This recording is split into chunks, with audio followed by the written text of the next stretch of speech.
this is my friend Denise, and we have known each other for over 35 years. And I was just saying to her just now that we sat in this park, I believe. I could be wrong, it could be Arlington. And we sat down for the first time together without other friends and stuff.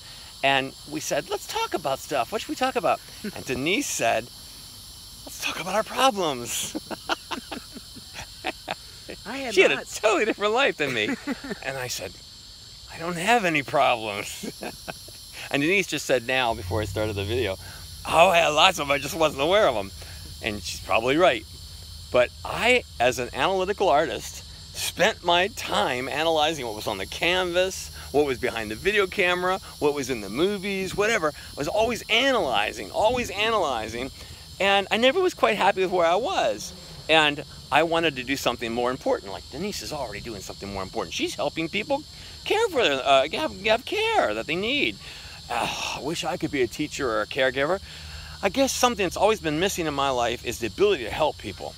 And I say to myself, where's my artwork that's on the wall? I left the video production and the movies.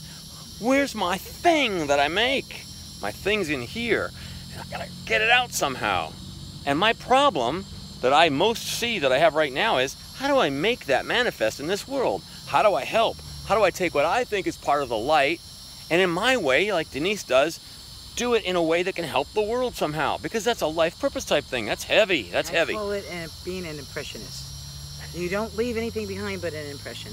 And if that's what I leave behind, to me, that's enough. If it's got inspired of the light, yes, it was what was meant to be. Positive, right. So I constantly feel like I'm not able to do this like other people, like teachers and doctors and helpers. And I want to start doing more with my life like that. I've been preparing myself for 15 years, trying to lock down the parameters of conscious counseling and different perspective tools you can use to see your life from a different perspective, so that if you have a problem, you get over it quickly. Because you think something's hard, and it's not really hard if you see it in a different way than what you're used to thinking it.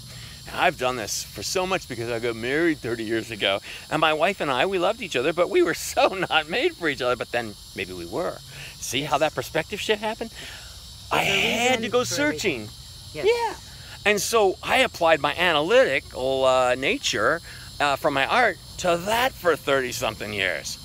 And it carved me into a new person. Whether or not that other person was with me to help me with that, it was irrelevant. It carved me into a new person, and now that's all I can do. I can't switch it off. So I say, okay, even if I can't make money, I want to find a way to go out there and do something, a life purpose thing, and help people. And that's what we're here for, and that's why my friend Denise has joined me here, because I happen to be in Sarasota again. And this is the park that started it all. And now we're probably just going to talk about stuff so she doesn't have to do this video stuff. But unless you have anything you want to say, like reflective, like crazy, way out there stuff, I know you get. Just free it up and say it. I guess by working with seniors and being with them until their dying day, I've learned the wisdom of adaptation. You know, we have to accept life as it is. There's a reason for it, even if you're Christian or not. And you don't believe, well, there's still, things happen for a reason. And you usually find out the reason later in life, you know. And the other one is to just treat everybody the way you would want to be treated. You know, I mean, that is also a Christian background, yeah, but it's a human background, especially nowadays where everybody's, you know, butthurt over every little thing. You know, they have to be upset about every little thing instead of focusing on the big picture. You know, so they're tearing apart everything piece by piece, and they're not leaving a lot of any soul behind. You know, that's the way I feel. Okay. You have to be able to put the puzzle together like you're trying to do with your life. You know, the pieces have to fit. Okay. You can't force them to fit. You can, but it's not going to work. So you're a problem solver of a different kind. Everybody else's life. She was always the bartender. She would listen to everybody's problems, and that's why she had so many friends. And I couldn't make friends to save my life, and I was so shy. But Denise, you could talk to her, and she was there to listen. But then, how come we became such good friends? You know, it's like, what about all the other people that came to you with their bartender problems? Why weren't they such good friends? Because you had more problems to learn about. My dire need. My dire need. You were an open book. Yes, I needed Okay. Just for fun, what do you think my problems were that I was not aware of at that time? Not now or any other time, but at that time. What did you see as my problems that I was unaware of? Sheltered. Yeah. Just emotionally sheltered, and Okay. you know, with your mom and dad and the lifestyle you guys led with your brothers, you know, you were fortunate enough to not have to come from any kind of a broken family or, you know, problems in it. But being in that situation as a child or anything opens your eyes more. Yes, Reality. Arnold Schwarzenegger says you're not going to amount to anything unless you had it hard at first and you overcame obstacles, and all of a sudden now you have more strength and more No. resolve, and you can. I don't think that. No. But I don't know if I look to him for advice anymore, even though I think I like him in the movies. People But... that have come from good backgrounds, you know, it's not. Yeah. But nowadays it's very common. It's more common now to have that than to have people celebrating, you know, 30 plus years of marriage. You know, you've got 3 or 4 or 5 marriages behind you. She has 4 kids from this dad, from this dad, from this dad. So now it all depends on the family, what you consider your family. So if you apply yourself, progress has to come because you have adversity there. Yes. My mom, you know, my mom's #1 thing was to always think positive. She would tell me at church, if there's somebody that you don't like, or they don't like you, you know, you're not going to like everybody. So focus on their earrings or their hair or their shirt, something that you do like about them, even if it's artificial, superficial. Focus on that while you're with them so you can get past it. Now, I don't remember anything that your mother ever taught me except that her presence and her loving heart, and that was the biggest thing. And I always tell this story to anybody that knows Pastor Picker, but I don't remember a single sermon or a single thing he ever taught from that pulpit. Except sending us home because we wore blue jeans one night. Okay. I remember that. But I remember one very important thing. One time he asked me to if he could borrow my airbrush equipment. I don't know what he wanted to do with it, but I let him borrow it. And it was the crappiest, junkiest stuff you ever saw. And what a mess, man. One thing I did not know how to do is take care for anything or clean anything up. And he returned it to me, and it looked brand new. And I go, I don't care if he's only doing this to save his soul. I don't care what the purpose is. He is making a demonstration of what God wants us to be like. Yeah. And by golly, that's all it was worth, just all those years of going to that church, just for that one demonstration that, of God allowing him to do, that he took the baton and did. And that was what I got. And that's all you need, isn't it? That if that one, I'd like to be able to do that, just one thing in the life of many individuals or some individuals, and I'm not doing it in the life of any that I'm aware of. And that leaves me hollow. That leaves me... I understand that my whole purpose in life, if I do not have someone to care for, that's why I went into the business. Mm-hmm. And then, of course, having my son, special needs. Mm-hmm. You know, he is more than a handful, and I get a lot of this. Good luck. With the police But you and do it anybody on your that's own. involved. Yes. No help. You can do Just it. a pat on the back and going, you're strong. Yeah. You know, Yeah. I'm not dead. So, But you are. But you are. yeah, You are. but there are times that I ask God, you know, I understand I'm strong and I do appreciate you giving me the strength. However, you know, it would be nice to get a break.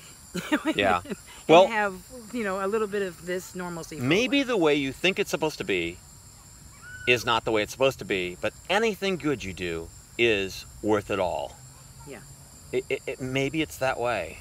Well, it's become my purpose in life now is to make sure that I continue with my people that I take care of. Yes. But my son, you know. and to Anybody make else sure may have failed, but you succeeded, just that you didn't walk away and that you took Oh it no, seriously. I need those. I need that. Yes. I need to take care of other people to make myself feel that's my goal. That's my purpose. Yes, and so therefore, you were given an extra bolstering of this difficult problem to overcome it, so you could be even better at what you are. The superhero. She belongs on the front of the bat board. Yes, because she's a superhero. I need a new cape.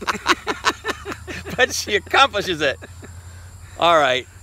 Thank you, Denise, for those important words. Just anything more than being sheltered? Did you think I was problematic in other ways besides just I didn't have any life experience? Well, and it doesn't want to doesn't want to make me sound negative towards you, because it's not in a negative way. It's just the comparisons because of our backgrounds. You were already looking at people's problems, so I Yes. expect that you saw mine right Yes. away, even though I didn't see it. I saw, well, along with being sheltered comes being naive, because you're not aware. No worldly experience whatsoever. Yeah.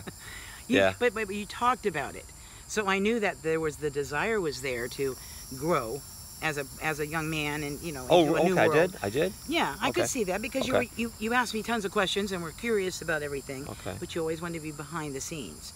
You didn't want to, Oh yeah. approaching Behind other the people. scenes. Oh, that's me, man. And I've been that way with a lot of people too.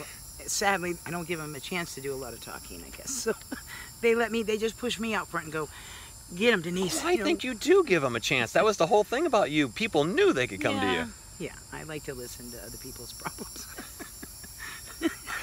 So, no matter what happens, I'm just going to go forward from this moment with faith that this is a big part of the stuff behind everything, folks, and that's why I'm documenting this, and thank you for helping me. Honestly, I knew nothing about the Batman side of you, though.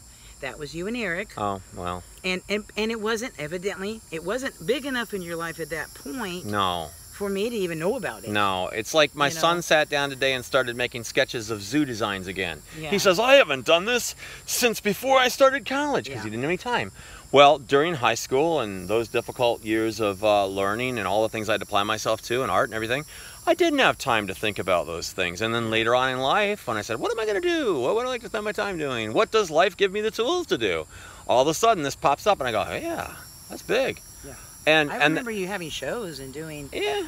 The guy with the circle house, I don't remember his name, where you used to go that taught you. Richard Capes? Yes, yes. Didn't he live in a roundhouse or something like that? I thought his studio was like that. I'm trying to think where you... I remember being there, and you introduced me to him because I was really interested. I wasn't anywhere by means artistic in that sense. I can't remember. All right, well, this was great. I'm going to put this down, let my arm rest, and now Denise and I are going to just share private things. Because she's already saying things that is amazing me that I don't remember, and I know she knows things that I don't know, and I'm going to benefit in those ways. An edit button. yeah, but my arm's getting tired. All right, so anyway, thank you, Denise. And you've been a meaningful force in my life from day one, and you will be all the way, even if you're not here tomorrow, you still will be. And if I'm not here tomorrow, hey, maybe I did something already, you don't know it. Anyway, signing off for tonight, folks.